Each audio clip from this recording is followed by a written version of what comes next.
Supreme court ने राजद्रोह कानून के इस्तेमाल पर रोक लगा दी है। कोर्ट ने कहा कि पुनर्विचार तक राजद्रोह कानून यानी 124A के तहत कोई नया मामला दर्ज न किया जाए।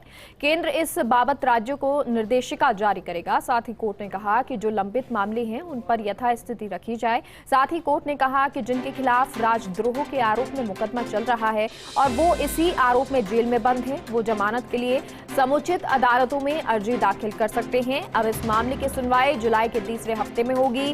राजद्रोह कानून की संवैधानिक वैधता को चुनौती देने के मामले पर बुधवार को सुप्रीम कोर्ट में सुनवाई हुई।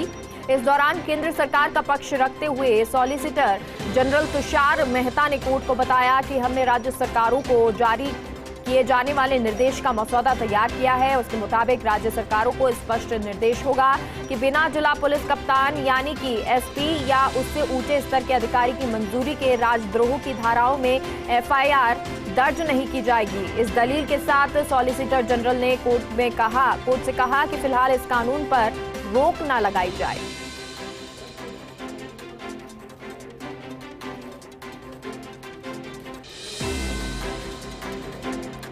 और हमारे साथ सहयोगी गौरव शर्मा जुड़ गए हैं। गौरव, क्या कुछ दलीलें कोर्ट में पेश की गई और कोर्ट की तरफ से क्या कुछ कहा गया? जी, मैं बताना चाहूंगा कि ये बहुत चर्चित कानून था और लंबे समय से इस पर आर्गुमेंट चल रहे थे और सभी जो याचिका थी वो इस बात को लेकर थी कि वर्तमान में जो राजद्रोह का दुरुपयोग हो रहा है उसको रोका जाए। किसी भी हद में जाकर इस पर सरकार, सुप्रीम कोर्ट जो है वो विचार करे। और एडिटर्स गिल्ड के माध्यम से ये याचिका थी और कुछ लोगों ने अन्य दायर की थी। आज जो आर्गुमेंट हुए उसमें जो केंद्र सबमिशन किया था उसमें ये कहा गया था कि हम जो सेडिशन लॉ है यानी जो ये राजद्रोह कानून है इस पर हम रोक नहीं लगा सकते।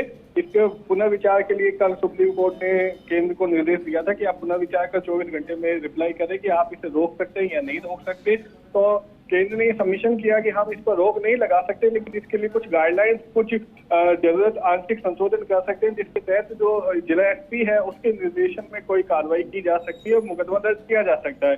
जिस पर सुप्रीम कोर्ट ने उनके आर्गुमेंट को, उनके एफिडेविट को सुनने के पश्चात थोड़ी देर कोर्ट की कार्रवाई को रोका, विचार विमर्श किया। उसके बाद सुप्रीम कोर्ट सामने आया और उसने कहा कि हम फिलहाल सेडिशन जो लॉ है इस पर हम रोक लगाते हैं और इससे संबंधित जितने भी मुकदमे हैं फर्दर अब उन पर कोई मतलब कार्रवाई नहीं होगी और सभी तरीके के जो मुकदमे जो प्रक्रियाधीन है और बेल के लिए वो अदालतों में जा सकते हैं। तो फिलहाल हम ये कह सकते हैं कि जो राजद्रोह कानून है, जो बहुत प्रचलित कानून है जिसका दुरुपयोग हमने हनुमान चालीसा और अन्य मामलों में भी देखा था कि सरकार अपने मंशा के अनुसार इसका कर रही है, उस पर ये अभी फिलहाल रोक लगा दी गई है और जुलाई के तीसरे हफ्ते में इस पर अब फिर सुनवाई होगी। आगे जुलाई में इस पे सुनवाई होनी है, लेकिन फिलहाल रोक लगा दी गई है। बहुत बहुत शुक्रिया गौरव पूरी जानकारी के लिए।